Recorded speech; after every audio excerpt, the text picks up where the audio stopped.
이제부터는 조금 더 현실적인 이야기를 해보겠습니다.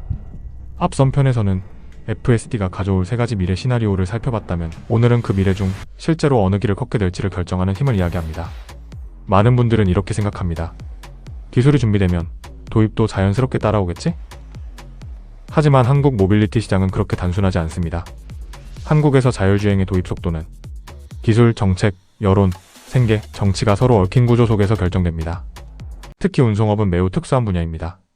조합 구조, 면허제, 번호판이라는 감가상각 차산, 그것을 기반으로 한 생계 구조, 여기에 더해 조직적인 여론 형성 능력까지 갖춘 업종입니다. 그래서 한국에서는 기술적으로 가능하냐보다 기존 생계에 어떤 충격을 주느냐가 훨씬 먼저 고려됩니다.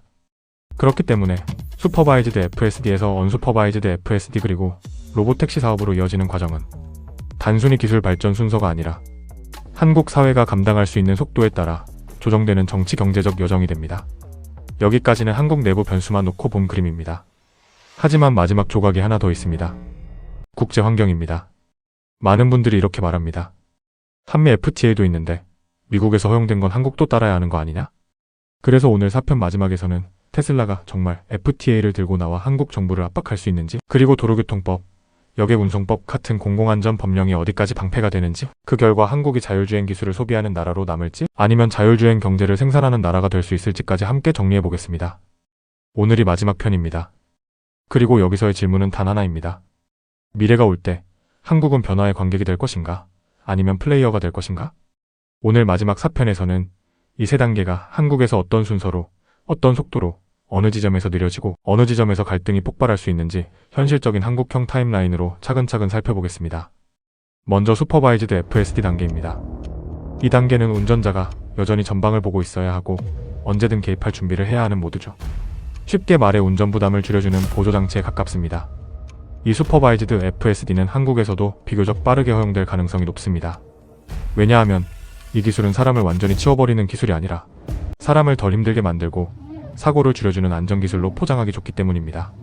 출퇴근길에 1시간씩 꽉 막힌 도로를 버텨본 사람이라면, 장거리 운전으로 허리가 끊어져 본 사람이라면, 아이 태우고 운전하면서 긴장해본 부모라면 차가 대신 좀 해주면 좋겠다는 생각 안 해본 사람이 없을 겁니다.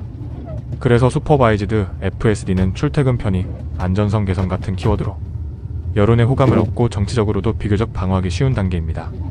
사람을 없애는 게 아니라 사람을 도와주는 기술이다, 이 프레임이 통하는 구간이죠. 하지만 그 다음 단계, 언슈퍼바이즈드 FSD, 그러니까 운전자가 전방을 계속 보지 않아도 되고 실질적으로 차가 스스로 책임지고 운전하는 단계로 넘어가는 순간 이야기는 완전히 달라집니다. 이때부터 질문이 바뀝니다.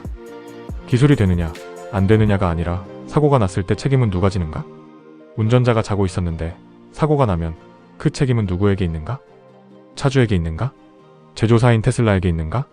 소프트웨어의 버그였다면 그걸 어떻게 증명할 것인가? 보험 체계는 어떻게 설계해야 하는가? 이건 이제 기술 문제가 아니라 법, 제도, 여론, 정치의 문제가 됩니다. 그래서 언슈퍼바이즈드 FSD로 넘어가는 시점에는 정치권, 언론, 시민단체, 업계가 모두 얽혀서 논쟁이 폭발할 가능성이 큽니다. 운전자 주의 의무를 없앤다는 말은 법률가 입장에서는 굉장히 큰 파장을 가진 문장입니다. 여기서 도입 속도가 급격히 느려질 수 있습니다. 그리고 마지막 단계, 가장 뜨거운 전쟁터가 될 만한 지점이 바로 로보택시 사업입니다. 이 단계에서 질문은 다시 한번 바뀝니다. 기술을 허용하느냐에서 이 기술로 돈 버는 걸 허용하느냐로 바뀌는 순간입니다. 지금까지는 무인 운전이 안전한가를 두고 싸웠다면 이제부터는 무인 운전으로 돈을 버는 주체가 누구인가를 두고 싸우게 됩니다. 여기서부터는 기술 혁신이 아니라 밥그릇과 자산 가치의 충돌입니다. 기존 택시기사들의 번호판, 법인 택시회사들의 사업권, 플랫폼 사업자들의 이해관계, 여기에 지방자치단체의 정책, 국회의 정치적 계산까지 전부 얽히게 됩니다. 그래서 가장 현실적인 그림은 이런 겁니다. 기술적으로는 언슈퍼바이즈드 FSD와 로보택시가 한국에서도 충분히 가능해져 있는 시점인데 실제 정책은 이렇게 말하는 거죠. 그래, 개인이 자기 차로 언슈퍼바이즈드 FSD를 쓰는 건 어느 정도 허용하겠다. 하지만 그 차를 가지고 영업용 로보택시 사업을 하는 건 금지다. 플랫폼을 만들어서 무인 이동 서비스를 파는 것도 금지다. 왜냐하면 기존 운송업계의 충격을 고려해야 하니까? 그 결과 어떻게 되느냐? 운전은 AI에게 맡겨도 되지만 그걸로 돈 버는 건 안 되는 구조. 지정된 시간, 지정된 구역 안에서만 제한적으로 도입되는 구조. 도심 일부 구간에는 지오펜싱이 걸리고 일부 시간대만 허용되고 파일럿 프로젝트 형태로만 허용되다가 정치적 상황에 따라 늘었다 줄었다 할 수 있습니다. 혁신으로는 밀려 들어오지만 산업은 막혀있는 상태? 이게 가장 가능성이 높은 한국판 흐름이라고 봅니다. 여기서 자연스럽게 드는 질문이 하나 있습니다. 그러면 테슬라 본사가 한국 정부를 상대로 허용하라고 압박을 넣을 수 있느냐? 이 질문이 진짜 핵심입니다. 그리고 많은 사람들이 이 지점을 헷갈려합니다. 한미 FTA도 있고 미국에서 허용된 차량 규제는 한국도 따라가야 하는 거 아니냐? 이렇게 생각하기 쉽거든요. 일단 첫 번째로 테슬라가 한국 정부에게 직접 압박을 넣어서 도입을 강제할 수 있느냐? 여기에 대한 답은 현실적으로 거의 불가능하다에 가깝습니다. 이유는 명확합니다. 한국에서 자율주행을 규정하는 법은 결국 교통법령이고 교통법령은 공공안전 영역으로 분류됩니다. 그리고 공공안전 영역은 무역협정이나 FTA보다 각국의 주권과 규제 자율성이 가장 강하게 인정되는 분야입니다. 즉, 테슬라가 미국에서는 허용됐으니까 한국도 허용해야 한다라고 주장한다 하더라도 한국 정부가 국민의 안전을 위해 규제한다라고 근거를 제시하는 순간 그걸 FTA로 뒤집어서 강제로 허용시키는 건 현실적으로 매우 어렵습니다. 정부가 과학적 근거 없이 과도하게 규제를 유지하거나 산업보호 목적이 명확하다면 논란의 여지가 될 수 있다는 학계의 시각도 존재합니다. 하지만 적어도 현 시점에서 한국 정부가 도로안전, 교통안전, 국민보호라는 명분을 갖고 규제 체계를 유지하는 한 테슬라가 FTA를 앞세워 한국 정부를 밀어붙이는 그림은 현실성이 매우 낮습니다. 자율주행은 공공안전 영역이기 때문에 안전 근거를 갖춘 규제는 해당 국가가 최종 결정권을 가집니다. 두 번째로 많은 사람들이 이렇게 오해합니다. 미국에서 허용된 차량 규제가 한국에서도 자동으로 허용되는 거 아니냐? 왜 이런 오해가 생기냐면 FTA 안에 자동차 기술 규정 상호 인정 조항이 있기 때문입니다.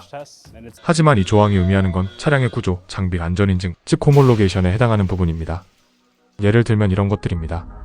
방향지시 등이 어떤 규격을 갖춰야 하는지, 보행자 충돌 시 차체가 어느 정도 에너지를 흡수해야 하는지, 브레이크 성능이 어떠해야 하는지, 라이다나 카메라를 어디에 어떻게 배치할 수 있는지, 차체가 측면 정면 충돌 테스트에서 어느 정도 결과를 내야 하는지, 이런 건 FTA 적용 대상이 될 수 있습니다. 하지만 다음과 같은 질문들은 완전히 다른 차원의 문제입니다. 운전 중에 운전자가 스티어링 휠을 안 잡고 있어도 되느냐? 운전자가 전방을 아예 안 봐도 되는 모드를 허용할 것이냐?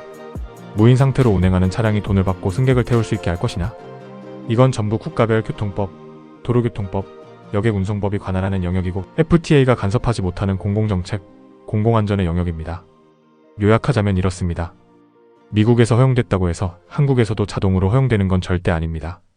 미국이 허용해도 한국이 우리 법에서는 안 된다고 하면 그대로 안 되는 겁니다. 그리고 한 가지 더.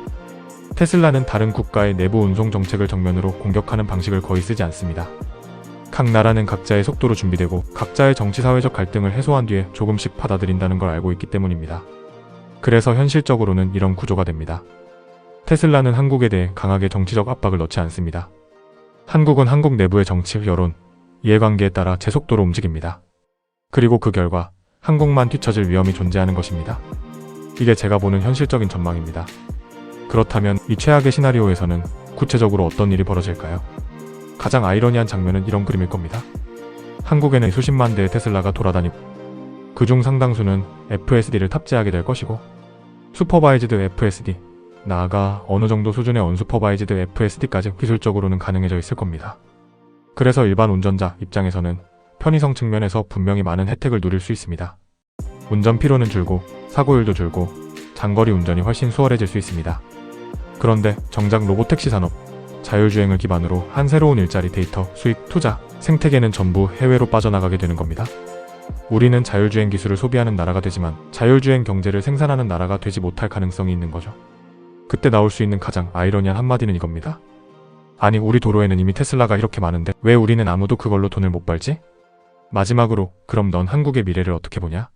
라고 물어본다면 제 대답은 이렇게 정리할 수 있습니다. 한국은 혁신 자체를 싫어하는 나라가 아닙니다.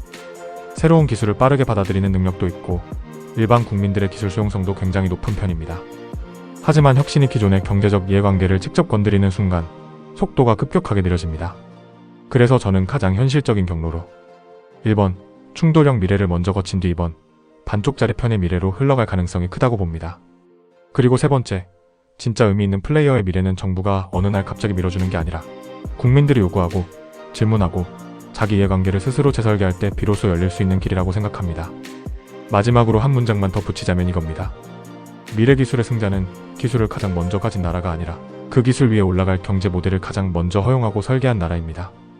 이게 제가 보는 한국과 FSD, 그리고 로보택시의 가장 현실적인 시나리오입니다. 그리고 그 안에서 나는 어떤 위치에 서 있을 것인가? 이 질문이 지금 우리에게 가장 중요한 질문이라고 생각합니다. 감사합니다.